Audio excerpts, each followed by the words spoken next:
de l'Ordre des avocats du Cameroun. Je voudrais d'abord, avant toute chose,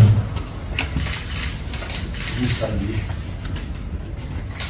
et vous dire comment nous sommes heureux de vous accueillir au ministère de l'administration territoriale, vous et votre délégation, et que malgré votre agenda qui est généralement très chargé, vous avez jugé utile de répondre à l'invitation du ministre de l'administration territoriale. Monsieur le bâtonnier, je vous ai convié à cette réunion au ministère de l'administration territoriale pour attirer votre attention sur un certain nombre d'actes incompréhensibles posés par les avocats, dont le but serait, je pense, de nuire à la réputation du Cameroun.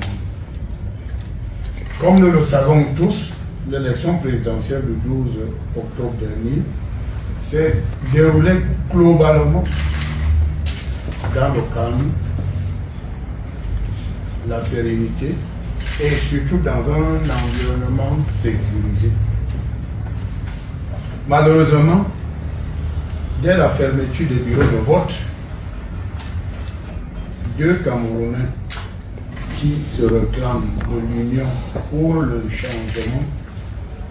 ont signé et publié un communiqué abondamment relayé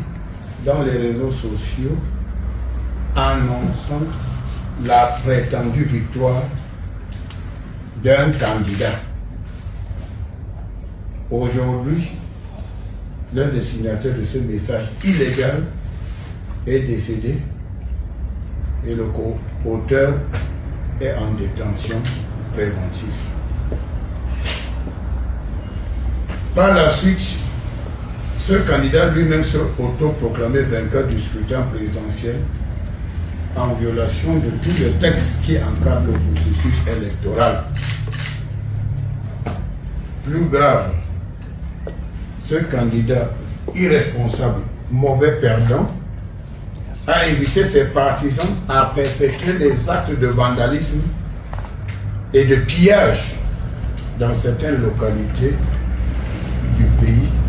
pour soi-disant protéger cette prétendue victoire qui en réalité était un mouvement insurrectionnel savamment planifié avec les ennemis de la République. Ce candidat, aujourd'hui en fuite, a recruté des jeunes et des personnes âgées, parmi lesquelles plusieurs repris de justice, qui ont orchestré les scènes de pillage et de vandalisme, ayant fortement perturbé l'ordre public. Les assaillants drogués et recrutés par ce candidat mauvais perdant ont attaqué, saccagé et incendié des sous-préfectures, des brigades de gendarmerie, des commissariats de police, des domiciles privés, des bureaux d'élections, des stations-service dans certains arrondissements du pays. Plus grave, ces assaillants drogués qui agissaient en bande organisée ont attaqué nos forces de défense et de sécurité dans leur base et ont blessé certains qui, malgré cette provocation, ont gardé leur sang-froid. Grâce au professionnalisme de nos forces de défense et de sécurité, l'ordre a été vite rétabli dans quelques localités des régions du nord, de l'extrême nord, du littoral de l'est, de la Damawa et du centre dans une moindre mesure. Il faut préciser que ce sont ces assaillants dangereux contre lesquels les gardes à vue administrative ont été ordonnés par les autorités compétentes. Dans leur posture de légitime défense, les forces de défense et de sécurité ont riposté aux attaques des assaillants qui étaient à la fois drogués et disposés d'un arsenal de guerre important, armes à feu, engins explosifs improvisés, cocktails Molotov, armes blanches et les sacs de bière. Durant ces affrontements, il y a eu des pertes en vie humaine. Après la tournée que le MINAC a effectuée dans les régions ayant connu des scènes de violence post-électorales,